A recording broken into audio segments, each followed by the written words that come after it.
জাতিসংঘের বৈঠকে কান্নাজড়িত কণ্ঠে মনসুর বলেন, গেল মার্চে যুদ্ধবিরতির শর্ত ভঙ্গের পর ইসরায়েলের পৈশাচিক অপারেশন গিডিয়ন্স চ্যারিয়টে এই পর্যন্ত ১৩০০ শিশু প্রাণ হারিয়েছে, আহত আরও ৪,০০০।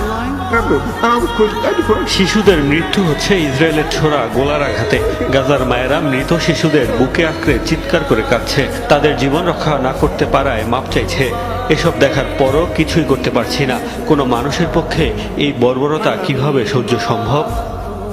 I know what they mean to their families. বক্তৃতার এক পর্যায়ে ক্ষোভে টেবিলের ওপর ঘুষি মেরে বসেন ৭৮ বছর বয়সী এই কূটনীতিক।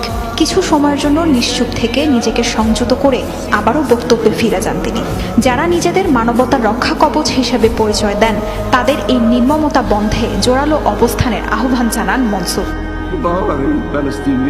আমারও পরিবারে নাতি আছে, আমি জানি ওরা কতটা মূল্যবান আমার কাছে। গাজার শিশুরা এতটা যন্ত্রণা পাক তার চাই না। যারা মানবতার রক্ষা কবচ হওয়ার দাবি করে, তাদের হাতে নৃশংসতা বন্ধ হোক। বৈঠকে গাজার শিশুদের অসহনীয় পরিস্থিতি তুলে ধরেন মার্কিন ট্রমা সার্জন ডাক্তার ফিরোজ সিধওয়া, যিনি দীর্ঘ সময় খান ইউনিসের ইউরোপিয়ান হাসপাতালে কাজ করেছেন। নারকীয় পরিস্থিতির কারণে গাজায় যেসব শিশু বেঁচে আছে, তারাও মানসিকভাবে বিপর্যস্ত বলে জানান তিনি। গাজার প্রায় অর্ধেক শিশু এখন আত্মঘাতী। পরিবার হারিয়ে নিজে বেঁচে যাওয়ার অপরাধবোধে ভুগছে তারা। শিশুরা অভিযোগ করে, কেন তারাও বাবা মা ভাই বোনের সাথে মারা গেল না। এই কক্ষে কেউ কি 5 বছরের শিশুকে এভাবে মরে যাওয়ার ইচ্ছা পোষণ করতে দেখেছে? কিন্তু গাজায় আমি এই মর্মান্তিক অভিজ্ঞতার সম্মুখীন হয়েছি।